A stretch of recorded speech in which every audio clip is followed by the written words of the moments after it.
Good morning, everyone. It's July the 4th, the day we celebrate our freedoms and blow fireworks up all over the place. And a lot of people seem to have forgotten what that's all about.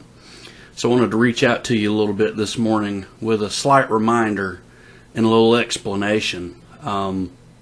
We've had a lot of talk lately about gun control, and there have been a lot of comments made by Democrat leaders, rank and file Democrats, social media, the media in general, and you're being intentionally misled and I believe deceived about the Second Amendment and about the Bill of Rights. Specifically, we had a sit-in where leading Democrats decided to try to take a stand for a no-fly, no-buy bill. That if you actually read the language of the bill, not only does it violate the Second Amendment, it violates the Fifth Amendment. It violates your right to due process. And a lot of people aren't paying attention to that or willfully ignoring it. It seems like we have a lot of people in this country willing to surrender their rights to feel safe. Okay. Speaking specifically about some of the things that have been said recently about the Second Amendment, you have to remember it's not being taken out of context.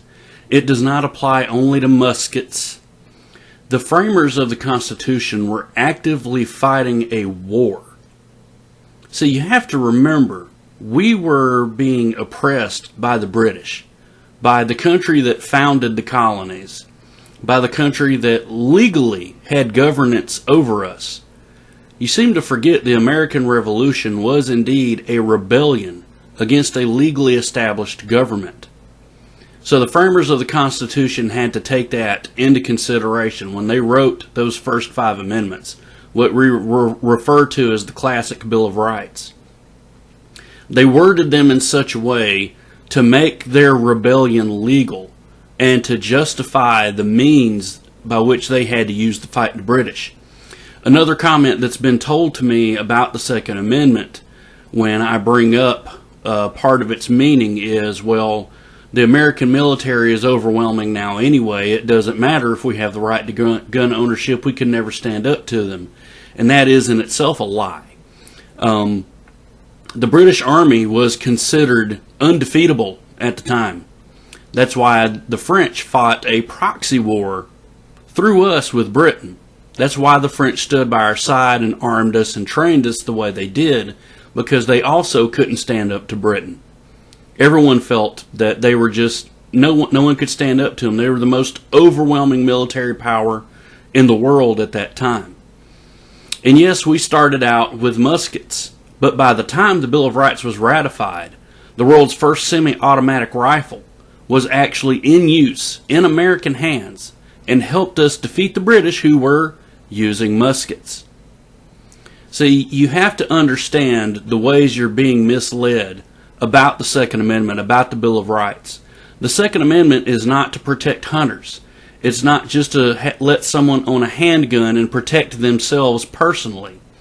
It states specifically that a well-regulated militia is needed to protect the freedom of the citizens of this country. And a militia is not an army that serves a government. It's an army of the people, by the people, for the people.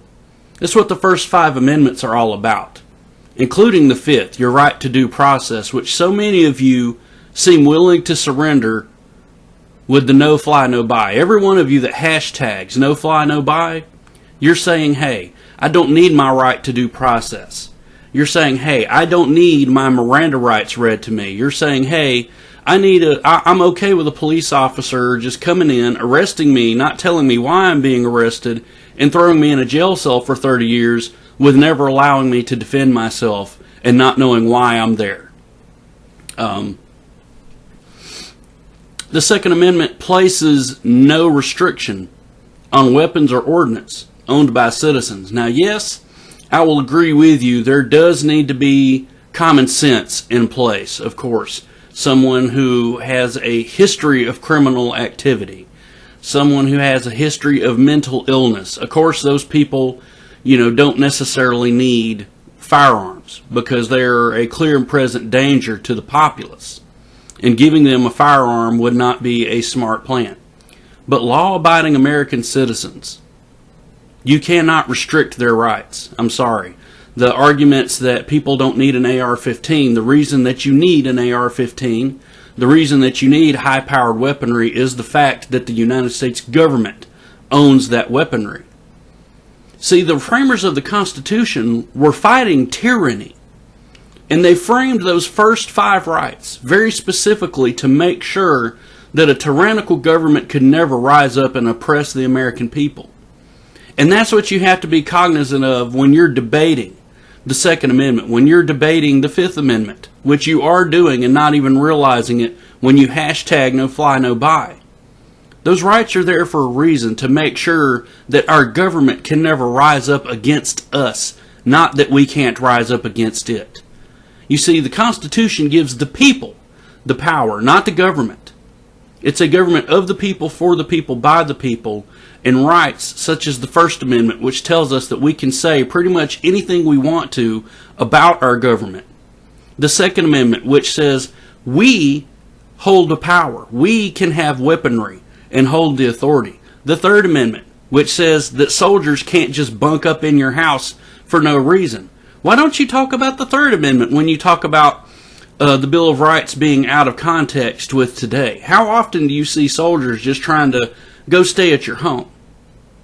You have to remember, they were fighting a war, and they wrote it very specifically to make sure that in the event such events took place again, where the people of this country were being oppressed and brutalized by even a legally elected or put in place government, that we had the capability and we had the rights to prevent it, to stop it, and to put our freedoms back in place. So on the day where we celebrate our freedom, instead of just popping off fireworks and running around without even knowing what today really means, you need to think about that. You need to think about why you're hashtagging no fly, no buy. You need to think about the way that you're being misled into giving up your Second Amendment rights. All the numbers the Democrats release about gun violence, 90% of those numbers, 90%, are from suicides and gang-related violence. Everyone hashtags Orlando, and they talk about San Bernardino, and they talk about the AR-15 without end. But how many more gun deaths have happened in the city of Chicago alone this year than Orlando? Think about those numbers. You have to really think about how we're being misled on mass shootings, when mass shootings make up a small fraction of the number of gun deaths. Think about the number of people who die in cars and die from drunk driving every year. Drunk driving especially is not protected by the Constitution of the United States. Think of how many people are aborted each year, which is legal, which was read into the Constitution. There's no specific language for abortion in the Constitution. However, there is specific language in the Constitution for the right to keep and bear arms, and to keep and maintain a militia even, which is a private military force. And yes, to protect yourself from the government, your right to due process, your Miranda Rights. Those are all in the Constitution. Specific language telling you that you can defend yourself mentally and physically, that you have the right to life, liberty, and pursuit of happiness, and that right is protected by other rights which surround you. You need to think about those things before you hashtag no fly, no buy. And you definitely need to think about it today before you pop off your fireworks, and before you go on another tirade about how people don't need guns, and how guns are the problem,